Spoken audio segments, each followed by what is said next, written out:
Hey, you've summoned a lesser maker. I built this building 2 years ago, and honestly, it's a little worse for wear. We're going to be rebuilding this using the same template, and you can grab this for free on the Patreon. This time, we're going to use new techniques and make it look better than it ever had. Also on the Patreon is a free catalog of STLs I've created and released to you for free.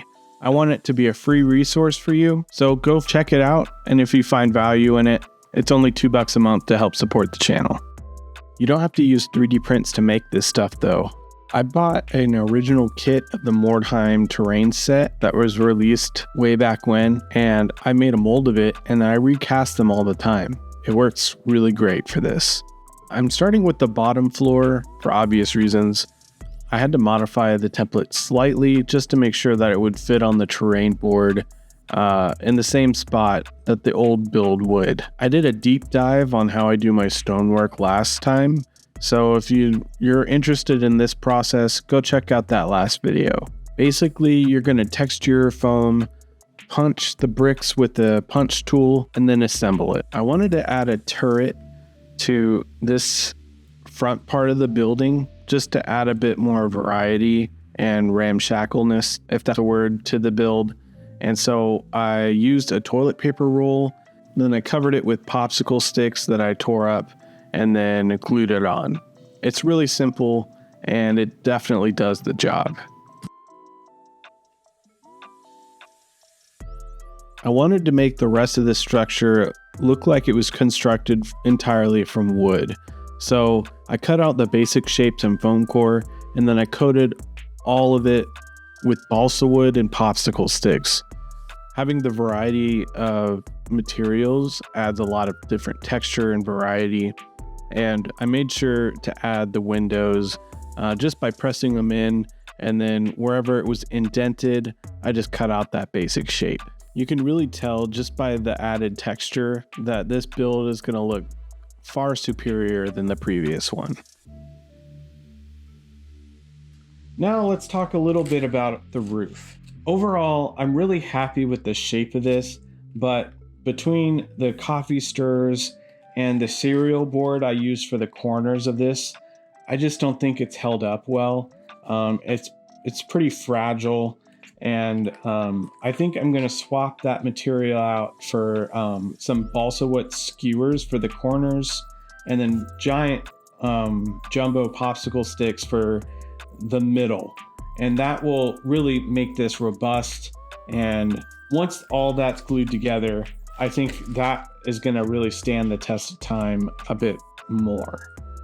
This is a process I typically speed through, and I don't really get a chance to enjoy it, but I did do it on a live stream with all of you guys, and it took 2 live streams, but I was able to get this thing assembled, get this wireframe out, and it was really fun to hang out. So if you don't want to miss a live stream, make sure you hit that bell and subscribe, and I look forward to seeing you there.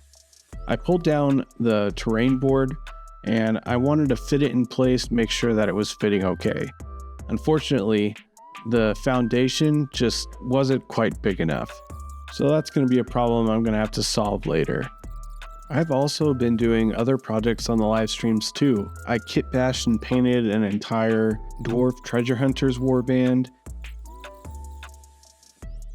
And then I also completed a whole terrain build I'm calling the Temple of Nurgle, and I just think it turned out super cool.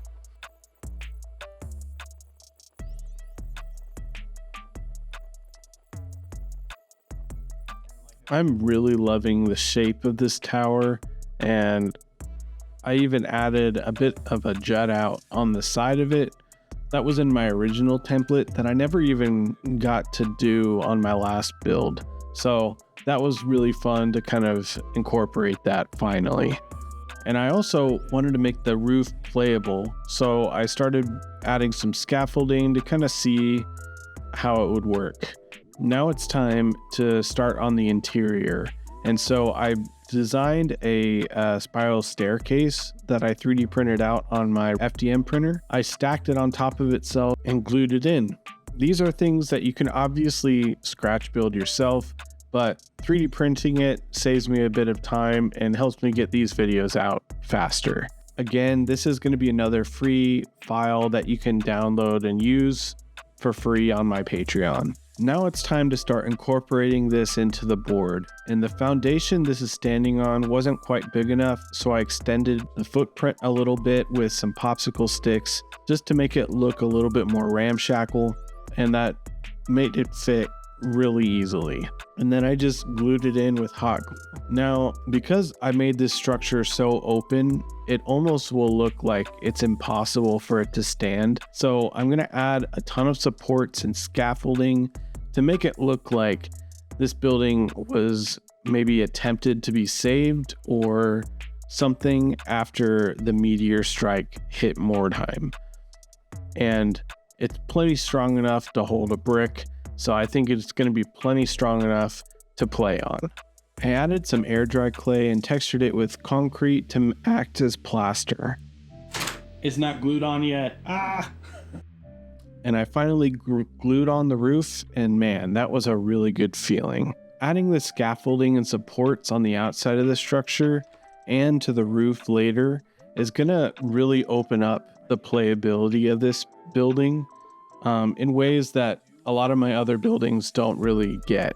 Being able to put a model on the inside or outside is going to be really nice. The last time I built this building, it was pretty hard to fit a miniature in it at all.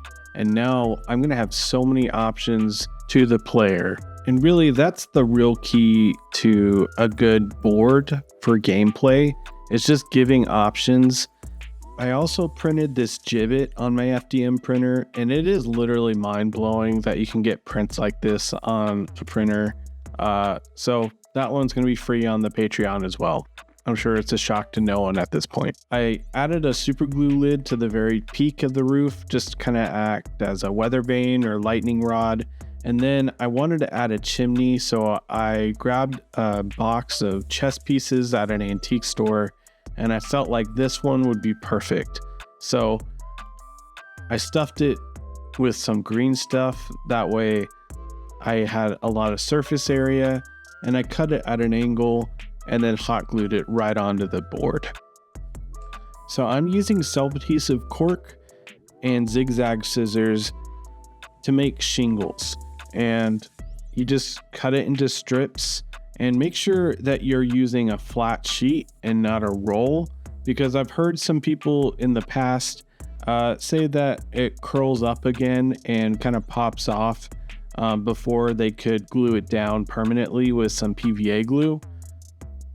So you might want to keep that in mind. Then I sealed all the foam with some PVA glue and paint mix. It doesn't matter whether you're using Mod Podge or PVA, it kind of all does the same thing. And then I just kind of painted everything limestone for the bricks.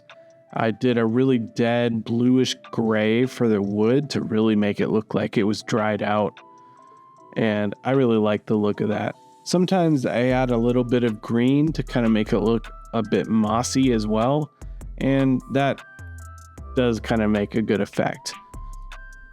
And I had to do a lot of this wood grain, so the easiest way to do that is to add a lot of texture to your build, and then you can kind of dry brush it. But for the flat popsicle sticks, I kind of mix up the colors pretty loosely, so that when I use the fan brush to brush over the wood, I add a wood grain just with the variety of colors that are on the brush. You can kind of see that here. And then I painted the shingles green because that's kind of the Mordheim HOA that I have. It's required that all the buildings are the same color roof tiles. And it just makes decision making a little bit easier.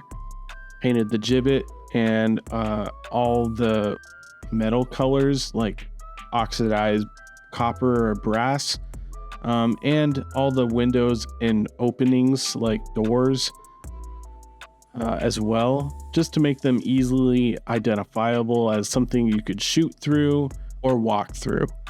Don't forget to paint the interior and add a wash And basically it's done.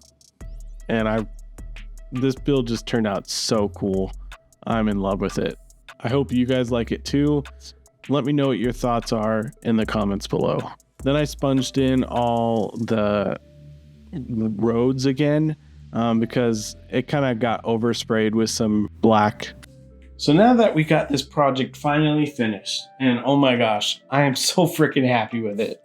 It's time to compare this build with the last one.